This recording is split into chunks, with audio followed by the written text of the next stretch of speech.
नमस्कार विद्यार्थी मित्रांनो, HP अकॅडमी या यूट्यूब चॅनलवर तुमचे मनापासून स्वागत आहे।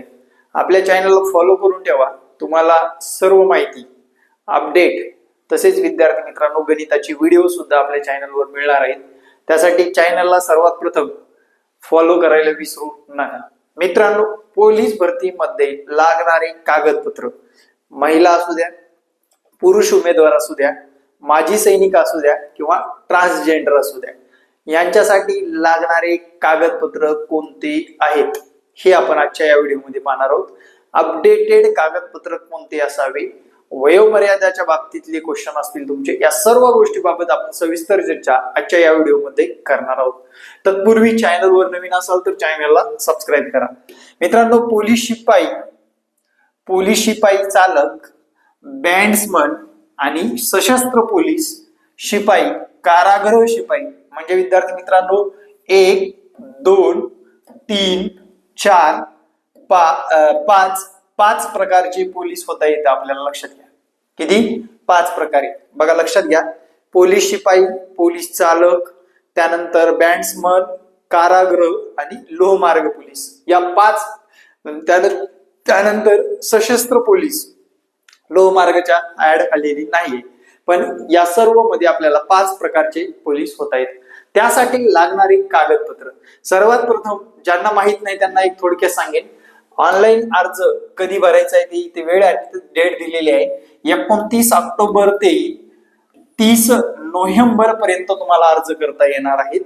पोलीस शिपायासाठी खुल्या गटासाठी 450, मागासवर्ग गटासाठी 350, सेम फीस आहे सर्व पदासाठी। सर्वसाधारण सूचना आणि विद्यार्थी मित्रांनो, आपण पुढे जाणारच आहोत। कागदपत्राबाबत खूप महत्वाची माहिती आहे इथे। बघा काय म्हटलंय, सर्व आवश्यक ती प्रमाणपत्रे व कागदपत्रे आवेदन अर्ज भरण्याच्या अंतिम दिनांकापर्यंत त्यापूर्वी उमेदवारांनी प्राप्त करून घेणे आवश्यक आहे। म्हणजे विद्यार्थी मित्रांनो, तुमचं जे काही 30 तारखेपर्यंत, 30 तारखेच्या आत सर्व कागदपत्र असले पाहिजेत, याच्यावर फोकस करा। नॉन क्रिमिनल असेल, HSC, जन्म दाखला, सगळ्या गोष्टी असणं गरजेचं आहे। आणि ते कागदपत्रे कधीचे? 30 तारखेपर्यंत। सरळ सांगितले इथे, सर्व कागदपत्रे, प्रमाणपत्रे, कागदपत्रे आवेदन अर्ज भरण्याच्या अंतिम दिनांकापर्यंत किंवा त्यापूर्वी उमेदवारांनी प्राप्त करून घेणे आवश्यक आहे। फॉर एक्झाम्पल, तुमच्याकडे जर सर्टिफिकेट नसेल तर तुम्हाला कधीच आता काढून 15 दिवसात लगेच आपल्याला अर्ज करता येतो। ठीक आहे, पुढे बघू आपण। SSC, HSC प्रमाणपत्र, उत्तीर्ण प्रमाणपत्र। मित्रांनो, प्रमाणपत्र म्हणजे मार्क मेमो नाही, तर आपल्याला जी सनद दिली जाते, सर्टिफिकेट दिलं जातं, ते सर्टिफिकेट आवश्यक आहे। त्यानंतर जन्म दाखला, अधिवास प्रमाणपत्र, डोमेसाइल सर्टिफिकेट। त्यानंतर विद्यार्थी मित्रांनो, पुढे पाहू आपण जातीचे प्रमाणपत्र। जात वैधता प्रमाणपत्र हे आता लागत नाही, नंतर लागतं। संगणक परीक्षा उत्तीर्ण असाल तर संगणक प्रमाणपत्र। खेळाडू प्रमाणपत्र, जे की विद्यार्थी ते सांगितले, अहवाल अथवा पडताळीसाठी सादर केलेली पोच पावती, शासन निर्णय 17/3/2017, 11/3/2019, 1/7/2025 प्रमाणे असणं गरजेचं आहे। नॉन क्रिमिनल प्रमाणपत्र कोणासाठी लागतं, किती विद्यार्थ्यांसाठी लागतं पहा इथे।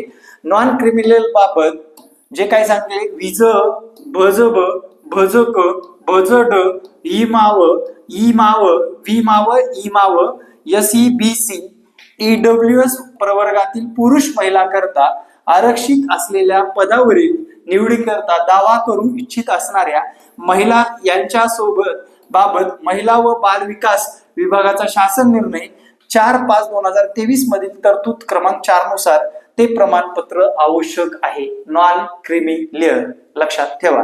आता SEBC चं नॉन क्रिमिनल जर नसेल, त्याची पोच पावती किंवा 30 तारखेच्या अगोदर ते काढून आपल्याला सबमिट करणं आवश्यक आहे।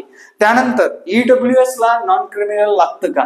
मित्रांनो, EWS एक नॉन क्रिमिनल सारखं प्रमाणपत्र आहे, त्यामुळे वेगळं काढायची गरज नाही आणि ते मिळणार पण नाहीये, लक्षात घ्या। पुढे बघू आपण, माजी सैनिकांसाठी डिस्चार्ज प्रमाणपत्र आवश्यक आहे।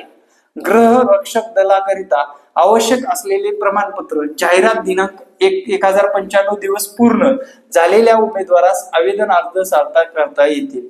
1095 म्हणजे जवळपास 3 वर्ष पूर्ण झालेल्या व्यक्तीला काय करावं लागेल, जे की गृह म्हणजे आपलं काय होमगार्डचं प्रमाणपत्र प्राप्त होतं, ते प्रमाणपत्र तुम्हाला आवश्यक आहे.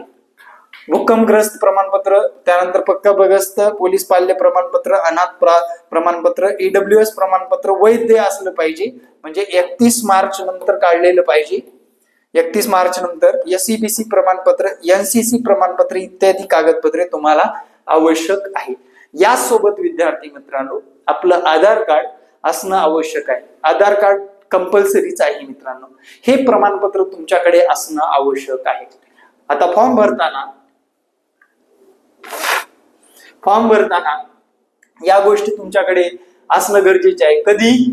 30 नोव्हेंबरच्या मध्ये, लक्षात घ्या, 30 नोव्हेंबरच्या मध्ये हे प्रमाणपत्र असणं आवश्यक आहे. त्याचबरोबर आपण बोलणार आहोत ड्रायव्हरसाठी जे काही नियम आहेत ते थोडक्यात सांगतो मी तुम्हाला. वयोमर्यादा वगैरे सर्वांनाच माहित आहे. वयोमर्यादा मधला बदल सुद्धा सर्वांना माहित असावा. शारीरिक पात्रता वगैरे याच्यावर अनेक व्हिडिओ टाकलेले आहेत, तुम्ही मागचे व्हिडिओ सुद्धा बघू शकता.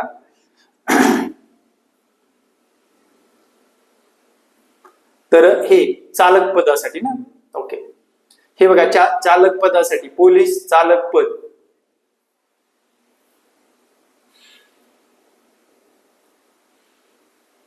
हे चालक पदासाठी ग्राउंड आहे. आणि इथे चालक पदासाठी जे काही कोणतं लायसन लागतं ते बघायचंय आपल्याला. काय म्हटलंय बघा इथे लायसनच्या बाबतीतलं, महाराष्ट्र पोलीस शिपाई नियम 2011 मधील नियम 3 ड नुसार पोलीस शिपाई पदाच्या भरतीमध्ये पोलीस शिपाई पदात अर्ज करणाऱ्या उमेदवारांना मोटर वाहन अधिनियम 1988 मधील कलम 221 नुसार हलकी वाहने चालविणे म्हणजेच LMV लोकल मोटर व्हेकल परवाना धारण केला असणे आवश्यक आहे. परंतु सदर परवाना धारण न करणाऱ्या उमेदवाराला नियुक्तीनंतर त्याचे पोलीस प्रशिक्षण पूर्ण झाल्यावर 2 वर्षाच्या आत परवाना धारण करण्यात येईल व त्या कालावधीत हा परवाना धारण न केल्यास सदर उमेदवार निवड रद्द ठरवून सेवा समाप्त करण्यात येईल. याबाबतच्या बंधन पत्र केल्यास असा उमेदवार या पदासाठी अर्ज करण्यास पात्र राहील. म्हणजे भविष्यामध्ये आपल्याला गाडी शिकणं आवश्यक आहे. पण जो विद्यार्थी चालक या पदासाठी फॉर्म भरतो, कशासाठी? चालक या पदासाठी फॉर्म भरतो, काय चालक या पदासाठी फॉर्म भरत असतो, त्या चालक या पदासाठी तुम्हाला LMV लायसन कंपल्सरी आहे मित्रांनो, लक्षात घ्या.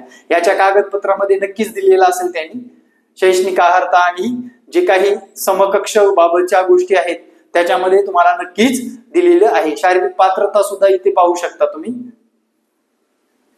अन्य अर्हता ये बघा इथे महाराष्ट्र सहाय्यक पोलीस उपनिरीक्षक चालक पोलीस हवालदार LMVTR असणं आवश्यक आहे मित्रांनो.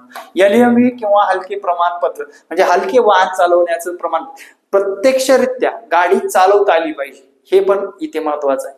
बऱ्याच विद्यार्थ्यांना गाडी चालवता येत नाही आणि बऱ्याच विद्यार्थ्यांना गाडी चालवता येते पण त्यांच्याकडे लायसन नाही.